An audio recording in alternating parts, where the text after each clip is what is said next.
Welcome to the Deep Dive. Mm-hmm. Today we're diving into something really interesting.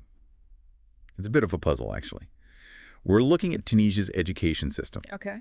And on the surface, it looks like a real success story. Yeah. Lots of investment, high enrollment rates. Mm-hmm.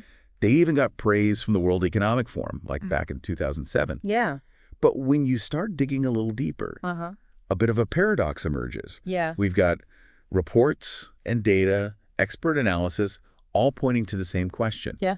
Why, with all this effort, are the outcomes not really matching up? Well, I think what's fascinating here is that Tunisia seems to be caught in this kind of like educational tug of war. Right. On one side, you have this really impressive commitment from the government. Yeah. Back in 2008, they were spending 6.3% of their GDP on education, Wow. which is almost a quarter of their entire budget. That's huge. Yeah, that's serious dedication. Mm-hmm. But on the other hand, you have these really persistent challenges that just don't seem to go away. Okay, so paint a picture for our listener. What are some of these challenges we're talking about? So imagine this. 7 out of 10 15-year-olds in Tunisia feel the need to hire a private tutor just to keep up. Wow. Yeah. Yeah, that's a lot. And then on top of that, the repetition rates are really high. 43% of students say they've had to repeat a grade at some point. Oh, wow. And if that wasn't enough, Right. they're scoring low on these international tests like the PISA. Yeah. And get this, when they graduate, a huge percentage of them, we're talking 42.5%, can't find jobs. That's pretty alarming. It's a huge problem. Yeah, so we've got this puzzle, high investment, but disappointing results. Mm-hmm. Where do we even begin to unpack this? Well, I think it's really important to understand the historical context. Right. You can't just look at Tunisia's education system today I don't- without understanding where it came from. Okay, so take us back. What's the historical backdrop here? Well, when Tunisia gained independence in 1956, they inherited an education system that wasn't really designed for them. It was designed for the needs of Europe. Oh, I see. So they had this huge task ahead of them. Expand access, switch to Arabic as the main language, Yeah. and train a whole new workforce, right? Because the Europeans were leaving. Wow, so they were essentially building a system from scratch Yeah, pretty while much. dealing with this massive societal shift. Absolutely. It was a huge undertaking. Yeah, I can't imagine that was easy. No, not at all. And to make things even more complex, they adopted a structure that's very similar to the French system, Right. with this big emphasis on the baccalaureate exam. Right. It's kind of like this super high stakes exit exam. Hmm. It determines whether you can even go to university. That's a lot of pressure. Oh yeah, tons of pressure. And you mentioned the language switch. How did that play out? So Arabic became the primary language, of course. Yep. But some subjects, like science and math, were still taught in French, especially in secondary school, Oh, wow. which, as you can imagine, created a lot of challenges, especially for students who didn't speak French at home. Yeah, navigating two languages, especially in complex subjects like math and science, Right. that must have been incredibly tough. It was a huge barrier for many. Yeah. Okay, but before we go any further, we have to talk about this massive private tutoring culture you mentioned. Right. 70% of 15-year-olds. That's just an insane number. It's huge. What's driving that? Well, that's where things get really interesting. Okay. The OECD took a look at Tunisia's system in 2013, and they found something a little concerning. What's that? Many teachers are giving private lessons to their own students outside of class. Oh, so they're basically tutoring their own students for profit. Yeah, exactly. That seems like kind of a conflict of interest. Yeah, it does raise some questions about fairness. Yeah, definitely. It makes you wonder, are students succeeding because they're actually learning the material better or because they're getting this extra help from their teacher? It's a tough question to answer. And I think you said earlier that Tunisia actually has a lower rate of private school attendance than its neighbors, Yeah, which is interesting. right. And they have more private tutoring. So that suggests that there's something specific about their public education system Yeah, definitely. that's driving this tutoring craze. Exactly. Okay, so we've got high investment, a historically layered system, and this whole shadow education market happening on the side. Mm-hmm. What about the money itself? Where's all that government spending going? Well, most of it is going towards teacher salaries, which might surprise some people. Really? Yeah.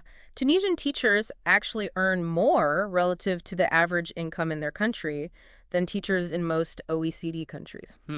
That's interesting. And they also work fewer hours per year. Hold on. So they get paid more and work less. And we're seeing all these problems in the education system. Well, it does make you wonder, Right. if Tunisia's getting its money's worth, you know? Yeah, is the system actually efficient?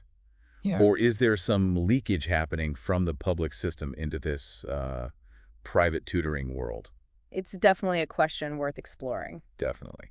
So we've talked about spending, but what about the students themselves? How are they actually doing? Okay, so when it comes to access, Tunisia's doing really well. Okay. They've achieved near universal primary school enrollment, Wow. over 100% gross enrollment. What does that mean? Over 100%. It means they even have some kids from outside Tunisia attending their schools. Oh, interesting. And the net attendance rate is 98%. That's amazing. Yeah.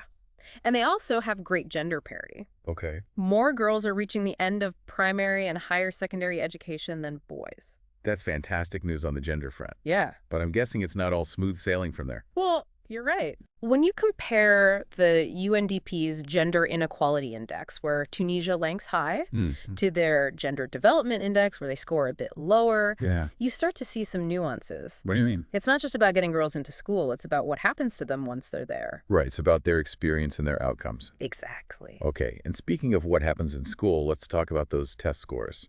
Oh. What's the situation there? Well, over half of Tunisian students are below the baseline for reading proficiency on the PISA test. Oh, wow. And it's a similar story for math and science. So despite all the effort, all the resources, it seems like there's a disconnect between what's happening in the classroom and what students are actually learning. Yeah, it's a bit of a mystery. Okay, so high enrollment, good gender balance, but lagging scores, and a shadow education system propping things up. Yep, that's the picture. It's a lot to unpack. Yeah. But there's one more piece of this puzzle we need to talk about, Okay. and it's a big one. Graduate unemployment.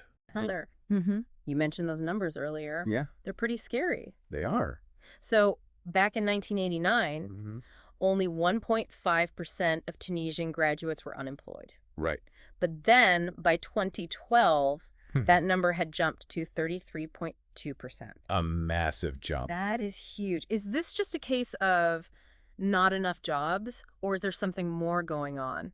Well, it's more nuanced than that, I think. Okay. It seems like there's a fundamental mismatch Uh-huh. between what universities are teaching Right. and what employers are actually looking for. So it's like graduates are being prepared for a job market Yeah, that doesn't exist anymore. exactly. So it's not just about getting a degree, Yeah. it's about getting the right kind of degree. Absolutely. One that actually translates into real-world skills. That's the key. And this mismatch, what does that lead to? Well, it leads to some interesting consequences. Okay. One is what we call sheepskin syndrome. Sheepskin syndrome. I've never heard of that. It's basically this tendency to value the degree certificate itself. Yeah. That piece of paper, more than the actual skills and knowledge that someone gained while studying. Oh, interesting. Like prioritizing the packaging over the contents, you know? So it's like saying, I have a degree, therefore I'm qualified, Right. even if you haven't really mastered the skills that that degree is supposed to represent. Exactly. Yeah, I can see how that would be a problem. And this is all made more complicated by the fact that so many students are concentrated in humanities and social sciences, Correct. which, you know, aren't always in high demand in the private sector. Right. And this trend is partly driven by cost. Oh, so. Well, those courses are generally cheaper to run per student. So it's a cost-driven decision. That might not be serving students well in the long run. Exactly. It seems like Tunisia's education system is facing this perfect storm of challenges. Yeah, it's a lot. But, I mean, surely there must be some efforts to address these issues, right? Oh, absolutely. Tunisia is not just standing still. They're actively working to rebalance their course offerings. Okay. You know, shifting towards more applied subjects, emphasizing skills that are in demand in the job market. So they're trying to make education more practical. Yeah, more relevant to the needs of the 21st century workforce. That's good to hear. Yeah. What other reforms are they working on? Well, back in 2008, they started experimenting with decentralization, giving higher education institutions the option to become more autonomous. Right. They call these institutions EPSTs. EPSTs. Yeah, it stands for Public Scientific and Technological Establishments. They're basically public institutions with more freedom to manage their own budgets and policies. So it's about giving universities more control. Yeah, exactly. More flexibility to adapt to their local needs and try new approaches. That's a fascinating approach. Yeah. But I imagine it comes with its own set of challenges, right? Of course. One of the big challenges is making sure quality and consistency don't suffer. Right. You don't want some institutions excelling while others are lagging behind. Exactly. And Tunisia is aware of that risk. So they've established a new quality assurance agency called the PQ. The PAQ. Yeah. It's there to monitor standards Okay. and make sure all institutions are meeting certain benchmarks. So it's like a checks and balances system Mm-hmm. to prevent things from becoming too fragmented. Exactly. Okay, that makes sense. But beyond these structural changes, Right. what about the content of education itself? Are they changing what's being taught and how it's being taught Yeah, definitely. They're realizing that to better prepare students for the workforce? exactly. They're realizing that it's not just about acquiring knowledge anymore. Right. Students need to develop critical thinking skills, learn how to solve problems, Yeah. work effectively in teams. These are the skills employers are really looking for these days. Absolutely. Those are the skills that matter, regardless of the industry. So it's about moving away from just rote learning Yeah. towards more interactive and engaging teaching methods Exactly. that foster those essential skills. Right. Okay. But what about that elephant in the room we talked about earlier? That massive shadow education system, all that private tutoring. Is there anything being done to address that? You know, that's a tough one. It's so deeply ingrained in the culture. Yeah. There's a lot of debate about whether it's actually helpful or harmful. Well, I can see that. Some people argue that it creates an uneven playing field, giving an advantage to those who can afford it, Right. while others see it as a necessary supplement to a struggling public education system. So a complex issue with no easy answers. Absolutely. But I mean, surely there must be some ways to at least try to mitigate those negative effects. Yeah, of course. Right. One approach is to just strengthen the public education system Okay. so that students don't feel the need to rely on private tutoring so much. Yeah, if the public system is good enough, That exactly. then maybe they wouldn't feel that pressure. Right. Another way might be to regulate the private tutoring industry Hmm. to ensure more fairness and transparency. Yeah, that could help level the playing field a bit. But ultimately, it sounds like it's a balancing act. It is a very delicate one. Right. You want to support students who need that extra help, but you don't want to undermine the entire education system. Exactly. Okay. And speaking of equality, we briefly touched on the gender disparities within Tunisia's education system. Mm-hmm. What's being done to address those? So Tunisia has made some real progress in terms of access to education for girls. Yeah, they seem to be doing well on that front. Right. But there's still work to be done Okay. to make sure they have equal opportunities throughout their educational journey and even beyond. Right. One area of focus is encouraging more girls to pursue STEM fields: Okay. science, technology, engineering, math. Yeah. They've traditionally been underrepresented. It's about challenging those stereotypes Exactly. that often steer girls away from those fields. Right. And it's not just about what happens in the classroom. Right. It's about creating a more supportive environment for women once they graduate and enter the workforce. It's about recognizing that investing in women's education and empowerment Mm-hmm. isn't just the right thing to do, it's the smart thing to do. Absolutely. When women succeed, society as a whole benefits. Okay. Speaking of investment, we haven't really talked about research and innovation within Tunisia's education system. Yeah. You mentioned that they have a lot of researchers, but their patent filings lag behind. Mm-hmm. What's being done to kind of bridge that gap between research and practical application? Well, they're realizing that research needs to be more than just an academic exercise. Right. It needs to be connected to the needs of the economy and society. So how are they making research more relevant and impactful? Well, they're encouraging universities and businesses to work together, Okay. promoting the commercialization of research findings, Right. fostering a culture of entrepreneurship within academia. So it's about creating a pipeline from the lab to the marketplace. Exactly. And it's not just about developing new technologies. Right. It's also about applying research to address those social challenges we talked about earlier. Absolutely. There's this growing emphasis on what they call social innovation.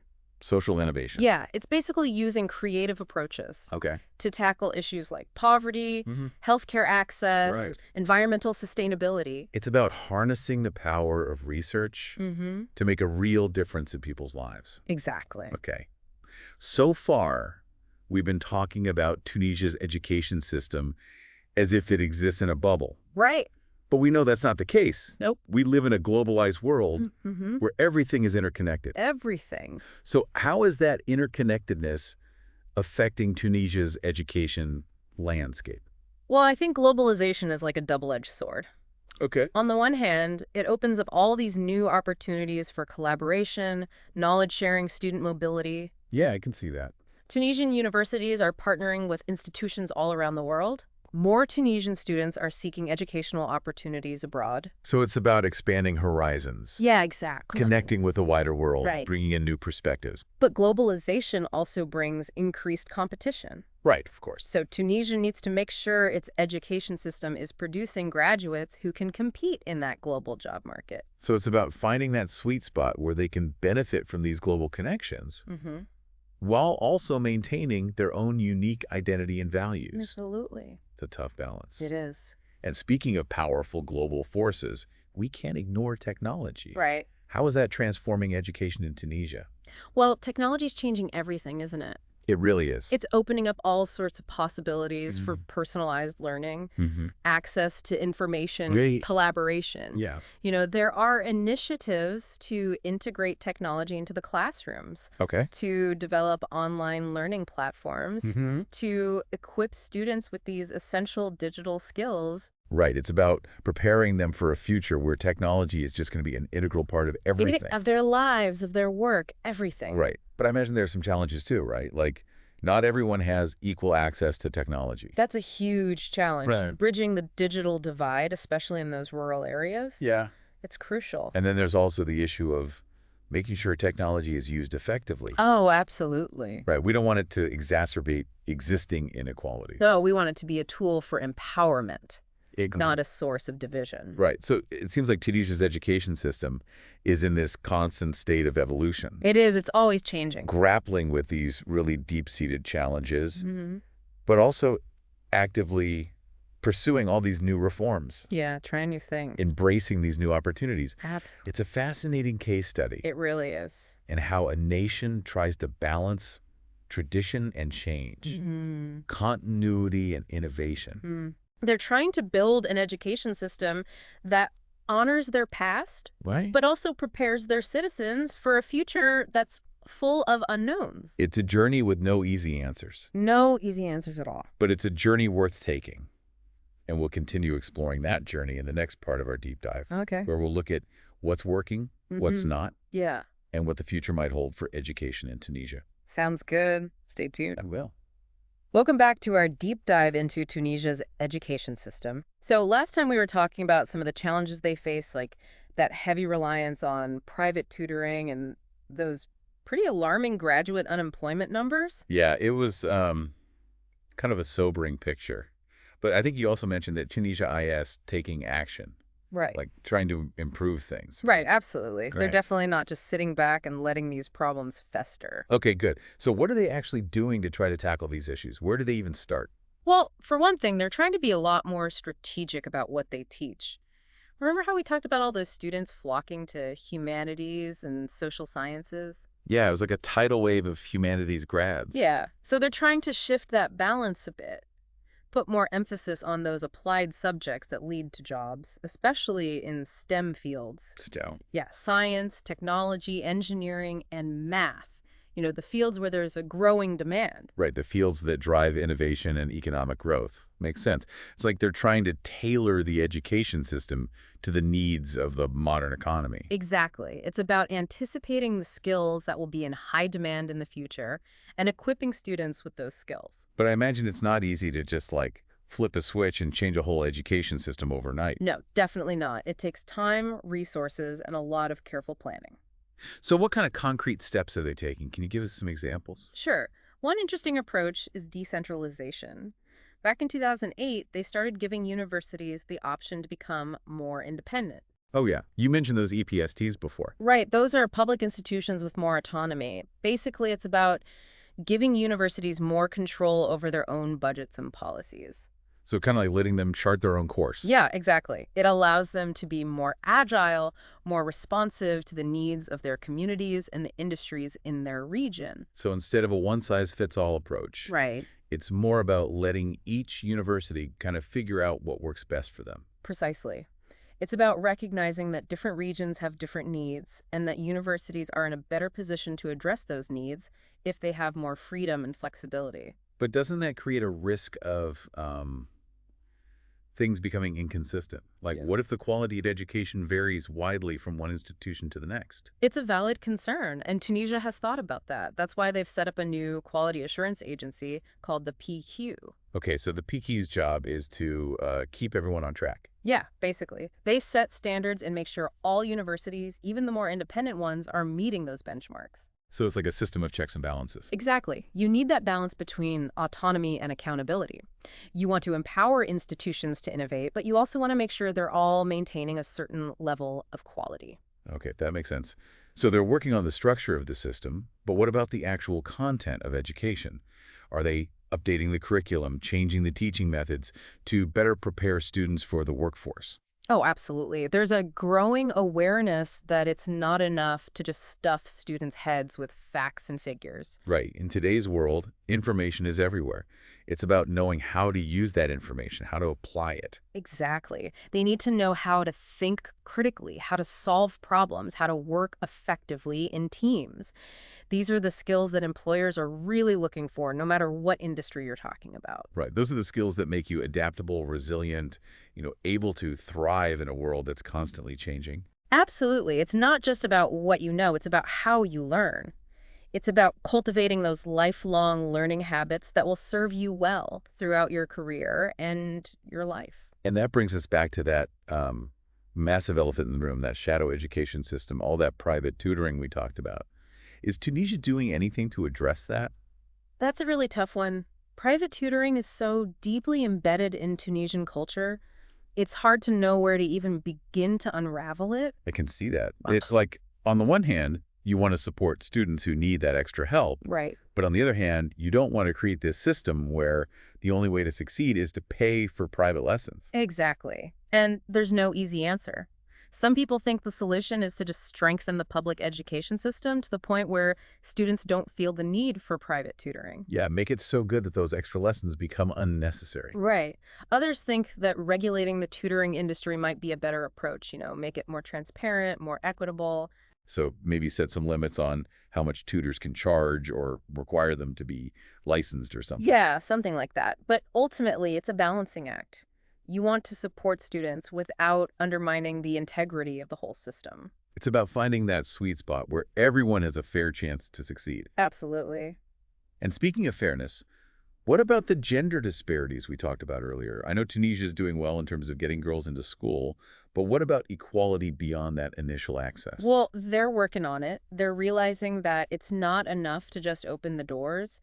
They need to make sure girls have equal opportunities throughout their education and beyond. So not just getting them into the classroom, but making sure they have the support they need to thrive once they're there. Exactly. And one area they're really focusing on is encouraging more girls to pursue those STEM fields, those science and technology fields, where they've traditionally been underrepresented. Yeah, it's about breaking down those stereotypes, showing girls that they can excel in any field they choose.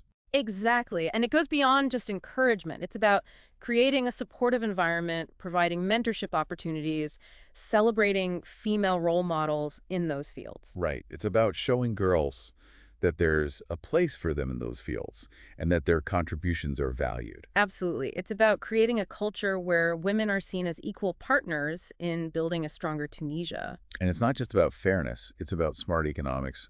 When you empower women, you unlock a whole pool of talent and potential that benefits everyone. Right. It's about recognizing that investing in women's education is an investment in the future of the entire country. Okay, so they're working on access and equality. What about innovation? We talked earlier about how Tunisia have a lot of researchers, but their patent filings are lagging behind. What are they doing to bridge that gap between research and practical application? They're starting to realize that research can't just happen in a bubble. Right. It needs to be connected to the real world. Exactly. It needs to be relevant to the needs of businesses and communities. So they're promoting collaborations between universities and companies, trying to get those research findings out of the lab and into the marketplace. So kind of like fostering that entrepreneurial spirit within academia. Yeah, exactly. It's about encouraging researchers to think about the practical implications of their work, to see themselves as part of a larger ecosystem of innovation. And how are they doing that? What are some of the concrete ways they're promoting that kind of collaboration? Well, for one thing, they're setting up these tech parks and incubators, creating spaces where startups can flourish and connect with investors and mentors. They're also trying to promote a culture of innovation within universities, encouraging students to think outside the box, to come up with creative solutions to real-world problems. It's about moving beyond just memorizing facts and formulas towards actually using that knowledge to create something new, to make a difference. Exactly. It's about fostering that spirit of curiosity, experimentation, and problem solving. And it's not just about high-tech gadgets and gizmos, right? Yeah. It's also about using research to address those pressing social challenges we talked about. Oh, absolutely. There's a growing focus on what they call social innovation, using innovative approaches to tackle issues like poverty, lack of access to healthcare, environmental degradation. So harnessing the power of research to improve people's lives, to make the world a better place. Exactly. It's about recognizing that research can be a force for good in the world. Okay, so we've talked about a lot of internal factors, but we all know that Tunisia doesn't exist in a vacuum. We live in a globalized world where everything is interconnected. So how is that interconnectedness affecting Tunisia's approach to education? Globalization is a powerful force, there's no doubt about it. And it's definitely shaping how Tunisia thinks about education.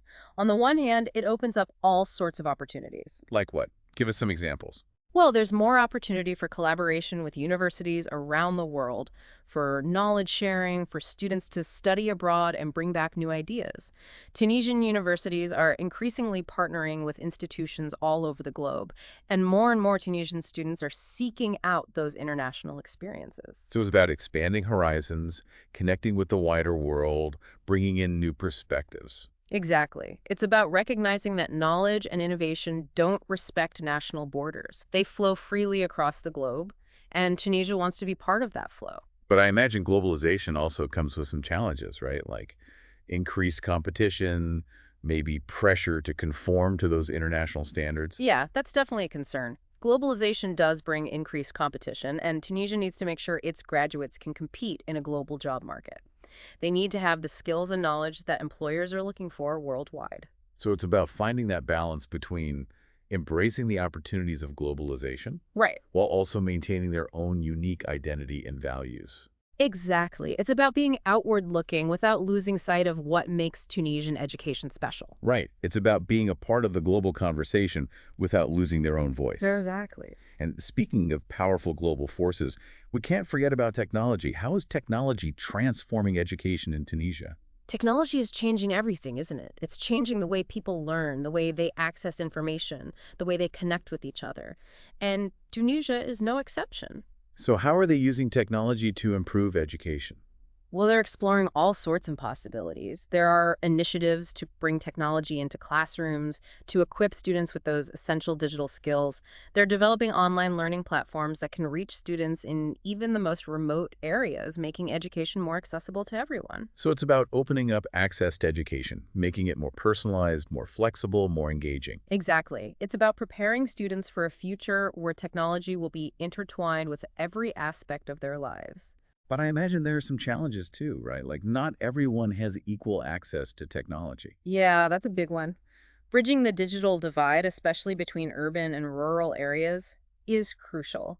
You don't want to create a system where some students have all the advantages just because they have access to the latest gadgets. Right. Technology should be a tool for empowerment, not for creating new divisions. Exactly. It's about ensuring that everyone has the opportunity to benefit from the power of technology. So it seems like Tunisia's education system is in a constant state of flux. They're grappling with some pretty deep-seated challenges, but they're also actively pursuing all these reforms and embracing new opportunities. It's a dynamic process, that's for sure. They're experimenting, they're innovating, they're constantly trying to find ways to improve. And that's really encouraging to see. It shows that they're committed to creating an education system that works for everyone, that prepares their citizens for the future. It's a journey, and there will be bumps along the way, but they're moving in the right direction. It's a journey worth taking.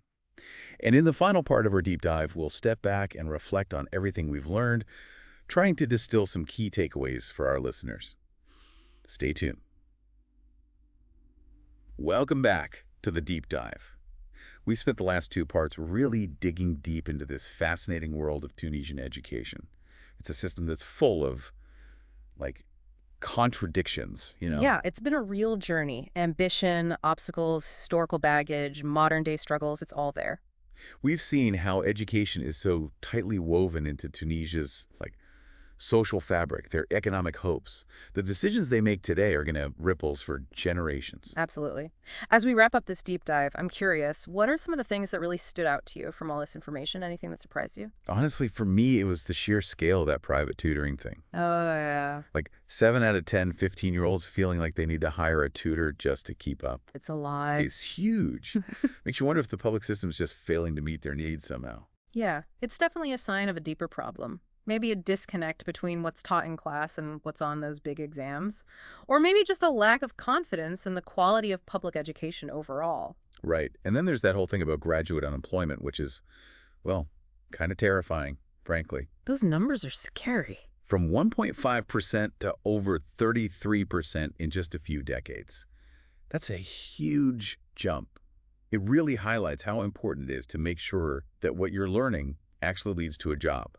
Yeah, education can't just be about, knowledge for the sake of knowledge. It's Yeah. about giving people the tools to build good lives for themselves, to be able to contribute to their communities. Absolutely. And in a world that's changing so fast, that means, being adaptable, knowing how to think critically, having that love of learning throughout your whole life. It's about being prepared for whatever the future throws at you. Which brings us to those reforms we talked about. It's good to see that Tunisia's not just sitting back and doing nothing. Yeah, it seems like they're really trying to shake things up, trying to shift towards more practical skills, giving universities more freedom, encouraging innovation. But like you said, these things take time. Oh, yeah. These reforms, it's a marathon, not a sprint. And there's no guarantee of success. It depends on so many things. Yeah, will the government keep pushing for change? Will they be able to get the resources they need? Will people even accept those changes? And it's not just about the government either. Real change has to come from the people, too. Challenging those ideas that say vocational training is somehow less important, making sure that women can reach their full potential, fostering that entrepreneurial spirit. It's about changing the whole culture around education. So it's not just about getting a diploma. It's about personal growth and how that leads to a better society. It's big picture stuff. It is. So where does Tunisia go from here? We've seen the problems, the potential solutions, but the future is still uncertain. Yeah, it's hard to predict what will happen. Yeah. But they do have some things going for them. They do. Their literacy rate is pretty good. They've got a growing number of researchers, and the government seems to really care about education. So now it's about using those strengths, learning from the mistakes they've made in the past, and really grabbing those opportunities that are out there. It's about remembering that education isn't just about numbers and rankings. It's about people. It's about helping individuals grow and flourish. It's about building a society where everyone has the chance to succeed. And as we wrap up our deep dive here, we want to leave you with a question to think about.